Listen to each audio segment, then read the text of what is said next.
So these are my top 10 picks for stories that the filmmakers can use for the new Lord of the Rings films. And everything could be more interesting and like even better. So these movies could really be fascinating if done well. Who doesn't want more Middle Earth movies?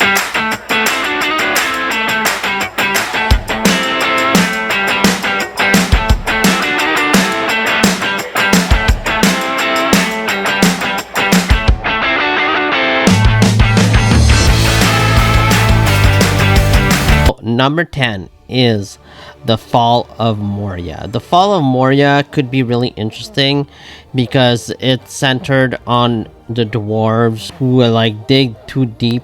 They become corrupted by greed and they dig further and further into the depths of Moria for materiel. That's the riches of the mines, and that's when they awaken the Balrog. Moria is basically overrun by orcs. And it would be really interesting for the filmmakers to show us that. They could show us like Moria before it fell. I'm sure it was like this magnificent kingdom. And the entire movie also could be focused on dwarves, which could be interesting. I think that the Fall of Moria could be really awesome if done right. Number 9 is a Sauron origin movie. I love the character of Sauron, and I don't think that we've explored him enough in these movies yet. We know that he's the big bad guy in the Middle Earth movies, but what do we really know about him? Very little. So in the Elder Days, Sauron was drawn to Melkor's power and he became like Melkor's servant and a spy for him in the Isle of Amaran.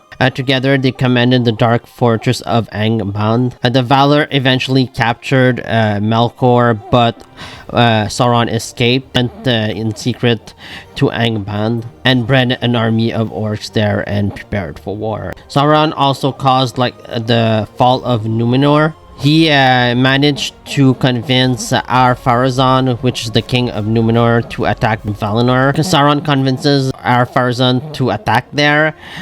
But Eru, the god of Middle Earth, actually steps in and he decides to sink Numenor down in the ocean. And many Numenorians are then killed. Sauron's body is broken, but his spirit endures. And he later creates his own ring power, as we know, and he becomes the almighty ruler of Middle Earth. I think that there's a lot you can do. You can tell his story in the first age or in the second age, or you can even make like many movies or even a TV show based on his character. Number 8 is the Fall of Gondolin. The Fall of Gondolin takes place in the first age of Middle Earth. The hidden city of Gondolin was actually destroyed when the elf Maeglin was captured by Morgoth. Morgoth promised Maeglin the city of Gondolin in exchange for the city's location. The city was hidden and nobody knew really where it was. Melkor wanted it. The city is a city of the elves. That's where they actually forged Sting, Bilbo's sword, and Gandalf's sword. And it's a really magnificent city, and it was destroyed by Melkor, aka Morgoth. So the city actually stood for 400 years before Maeglin's betrayal, and then the city was destroyed by Morgoth's armies, which consisted of orcs, balrogs, and dragons. So the majority of the Noldor people were slaughtered, but a few of them managed to escape in the havens of Sirion. It would be really a fascinating story on screen, and I think that like these epic stories, these battles could be really entertaining. It could be really well done if done properly. Number 7 is a young Aragorn film. A young Aragorn film could be really interesting if done right. You could really delve deeper into his time with the elves or with the Dunedain. So when Aragorn was 2 years old, his father was killed by orcs, and he was raised after that by Elrond. Aragorn's lineage is then kept secret from him because Elrond fears that if people know that he is the rightful heir to Gondor, he will get killed by orcs. So Aragorn does great deeds during his time with the elves, and he meets his future love, Arwen. Sometime after that, Aragorn decides to become a ranger again. He goes to the Dunedain people, then becomes known as Strider and befriends the wizard Gandalf. I know there's a new movie coming out entitled The Hunt for Gollum, and it's gonna have Aragorn in it. But yeah, I think a young Aragorn film could be really interesting, and you could put like a really talented actor in there that could really deliver. Number 6 is Beren and Luthien. Beren and Luthien would make a fascinating film.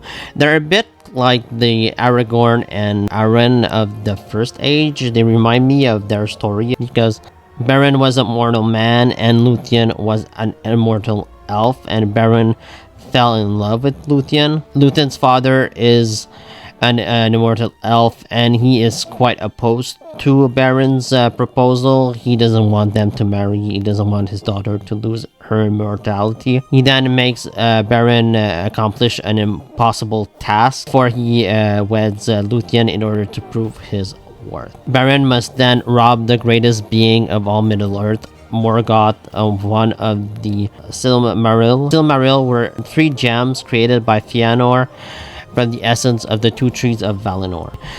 They were just like magnificent gems.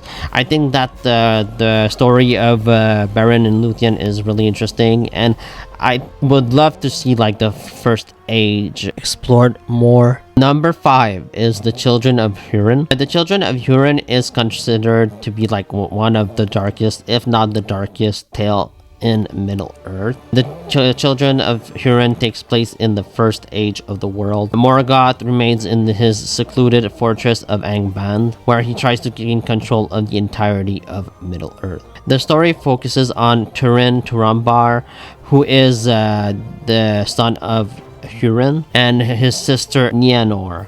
And it really focuses on their struggle against fate, and there's a curse put on the Huran family by Morgoth, and the story is really heartbreaking. It expands the universe of Middle-earth in really great ways, and I would love to see an adaptation of this story. Number 4 is a Morgoth origin film. So Morgoth basically is like the first Dark Lord of Middle-earth. His name was Melkor in the Elder Days, and he tried to reign over Middle-earth but failed. He came close many times, but he always like failed to conquer. We barely seen Morgoth adapted in live action. We see it a little bit in Rings of Power, but I don't really consider Rings of Power canon. So Morgoth in the beginning, he desired Arda and like all that it contained.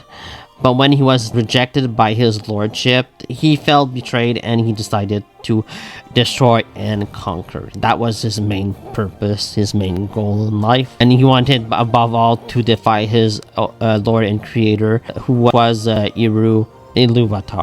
Iru, like the god of Middle-earth. Number 3 is the Silmarillion. The Silmarillion, I think that you could adapt it in either a movie trilogy or a television series. I think that a television series could work for the Silmarillion because there's a lot of centuries to explore, and the novel is basically like told in 5 parts. So here are the 5 parts in which the story is like broke down into. So the first part is like the creation of the Middle-earth. It's like the beginning of it all, almost like the Bible. It explains like how the god created Middle-earth. It's really interesting and it's really hard read. I'd say it's not like the most easiest book to get into, but it's really fascinating. Number 1 also explores the corruption of Melkor, and number 2 is it's a brief history of the Valar and the Maiar, which are like the supernatural beings. Number 3 is the events before and during the First Age of the world. Number 4 is the history of the Second Age, and number 5 is of the Rings of Power and the Third Age, which is basically the Hobbit and the Lord of the Rings. We know that part, so that part is kind of useless to readapt. But I think that the 4 parts of the Silmarillion could be a TV show. It could be a real well done TV show. Number 2 is the Angar Wars. So the Angar conflict was a centuries-long conflict between the men of Arnor and the forces of Angmar, which is actually like the Witch King in the Lord of the Rings films. The war actually lasted for 675 years. The war began when the Witch King settled in the city of Angmar, in the capital city of Carndun. There he began creating an army of orcs, and when he got ready, he attacked the three successor kingdoms of Arnor, which are Arthedain, Cardolan, and Rudor. This attack was actually overthrown, so Angmar was unsuccessful. But Angmar managed to defeat the armies of Rudar and managed to attack Cardolan, which resulted in the destruction of Armon's Soul, which is like the Weathertop ruins where Frodo gets stabbed in Fellowship of the Ring. I am really fascinated by this battle. I think that it could be really well done on screen. Of course, you can't really adapt like 675 years of conflict, but you can like just do several years or even like focus on one part of the battle. Number one, for me, the number one event that I would like the movies to adapt is actually the War of Wrath, which is also known as the Great Battle, and it's like the last battle of the First Age. It was the biggest battle to ever take place in Arda. The war lasted over 40 years. The battle was a result of Morgoth's dominion over Middle-earth, and men, elves, and dwarves had come together to fight Melkor. This battle would probably be so epic on screen.